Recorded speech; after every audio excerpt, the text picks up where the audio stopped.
Hey there, RK here. This week on a very special Culturally Effed, I invited Bandit from the Raccoon's Den on to talk about experimenting with YouTube, connecting with furries, and making the leap from inspiration to action. The Raccoon's Den is the furry fandom's docu-dramedy series that both documents meets in California and dramatizes the lives of furries in the community. It's been online since 2009 and has created several of its own spin-off shows, Raccoon Scraps and Drake's Corner, and a podcast called Possum. It's the only furry show that I know of to be part of a major YouTube network, Channel Frederator. While at the moment their future is unclear, you can check out their YouTube channel to see what they do. Subscribe while you're there, and I've linked some of my favorite episodes down in the description. The world's first furry docu-dramedy is Culturally Effed.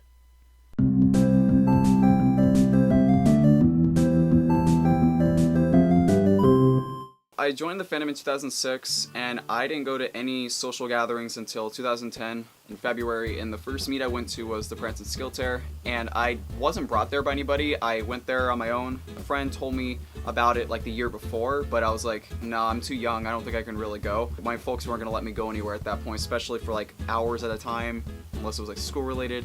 So when I was 16 and I started going, I was there kind of just shy. I didn't really talk to anybody, people didn't really talk to me. I waited until my friend got there, and then when he got there, I mean, we didn't even talk that much then. It was kind of like, well, okay, you got here, now I can do the same thing I've been doing for the last, 5 hours. The more I went there, the more I started to, familiarize myself with the people there, and, small chat, but, it helped pass the time, and, I mean, there was just enough activities there, like some people were playing cards, some people were drawing, watching something on TV, or just browsing something on, like, YouTube or whatever. So I mean, there was stuff to do, it wasn't just a place everyone just sat around at.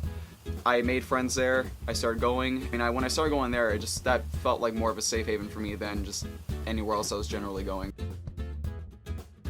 The Raccoon's Den started in 2009, and I was still in high school. I started doing it because when I saw Shane Dawson's videos, a friend of mine in high school showed me one of them, and I was like, I really like what he's doing, it's kind of funny, and I wanted to give it a shot because I kind of wanted to do something that was like in the industry of entertainment and videos and such.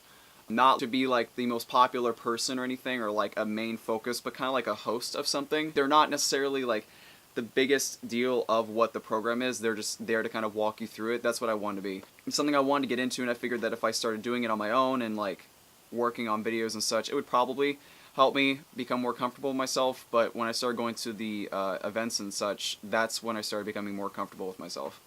My persona was a raccoon, and because I started filming in my bedroom, I was like, okay, well, I guess this is my den, and I'm a raccoon, so it's called the Raccoon's Den.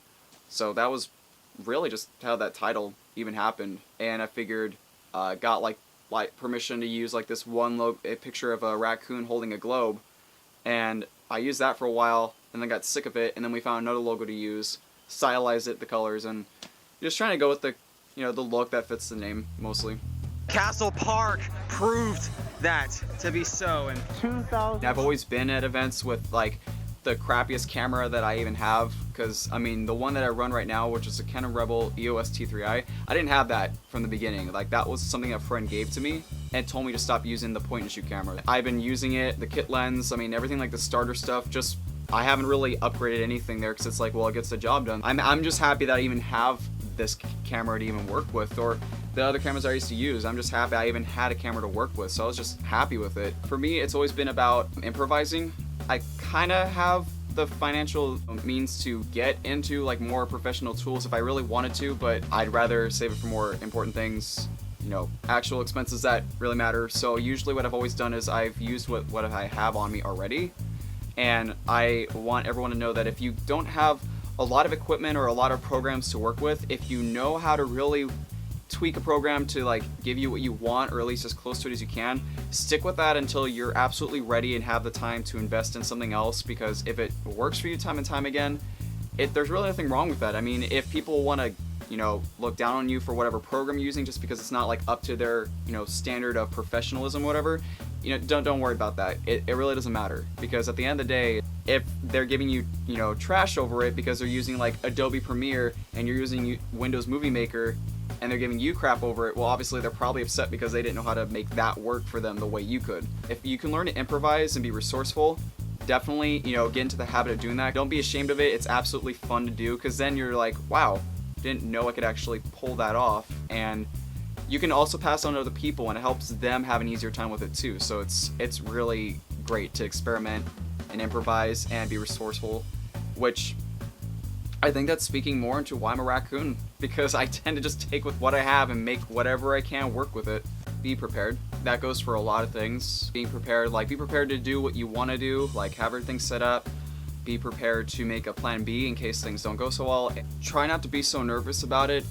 Definitely think about what you're going to do before you actually do it, because there's a lot of ways I recorded my old videos that I absolutely can't stand at all. Like if I was seeing it now, I'd probably be like, I'm not going to watch this at all.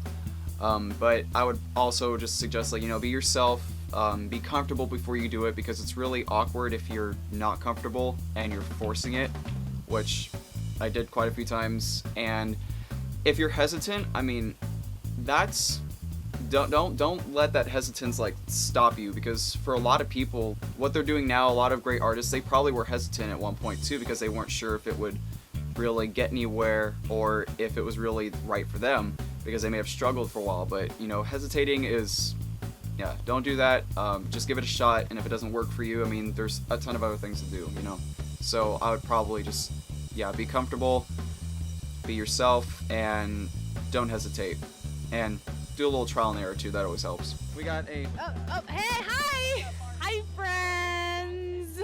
Oh man, I look terrible. I have like really bad social anxiety, and I don't know if anybody who's watching this who knows me is probably gonna say that's bull, but it's true. I'm really not that great in social situations, so I tend to like use my camera and my stuff to break the ice now, and kind of just, I mean, it tends to work, but in a really weird way.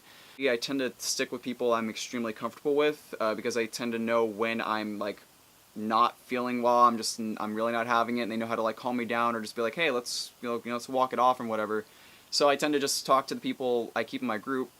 Apparently that made me look like I was an elitist type of person, or that I had my own clique and such, and it was like, it's not really so much of a clique, it's more so like I'm talking to my coworkers in a sense, because we're working together all the time.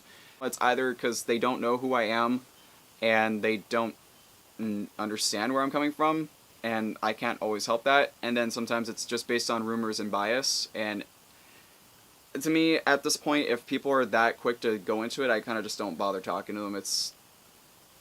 Why get stressed out over negativity? I prioritized work over a lot of friendships, just because the work started doing more for me. It started giving me more in my own life than a casual friendship would. Not to say I don't want friends, it's just work started giving me more of what I was trying to look for, which was productivity. So that started to not sit too well with people. And then there was the whole like trying to like advertise and put yourself out there. When artists tried to do that, well, apparently some people didn't like it when I did, because they thought I was just asking for attention or whatever. And this is the third one that's going on right now? It's the fifth one. Oh, the fifth. The highest that I went on before season 7, I mean, I was kind of in like a rocky situation. By the time I started working on stuff, I mean, I wasn't really that affected by it at all, but it did kind of stop me for a while, and I also wasn't sure what I was going to do. I've also had the situation where people I've worked with, it got to the point where it felt like we weren't even so much as friends, we were just working together, and that's something I really don't like when it happens, because then it's almost as if like the magic like you had with that friend when you start working together and everything was fun, now it just feels like it's a chore. And it's gotten to the point where some people feel like they don't care for one another, and it starts to hurt their feelings. So that was another lesson I had to learn, which was to always make sure you're keeping the friendship very strong. You're being just as considerate and caring for your friend as you would have before you even started working with them, because you don't want it to go sour just because emotions aren't really being expressed in a certain way. Do like some news station, so it's just really crazy. I don't know how to respond to that.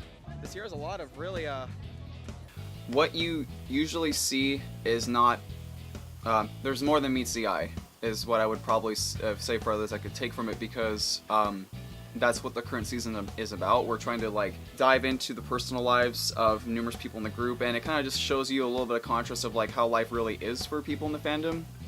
I mean, it's not just conventions, not just fursuits, it's really not just that at all. There's a lot more to it, especially when you have, situations with other friends of yours or relationships and whatever. I mean, we're trying to give the whole, like, there's more to meets the eye, especially for the general public, so they, you know, have a better understanding for like who we are and where we come from, and be prepared for people to not support you and possibly even stand against you, trying to stop you from doing what you want to do, because every artist goes through it. I mean, there's always going to be people out there who just don't really agree with what you're doing, or they don't like it, and some of them will just ignore it and go on their way, which is preferred, and then there are people who want to make it a point to get on your back about it. I hate using this term, but the whole haters gonna hate kind of thing. Give me that. Help me.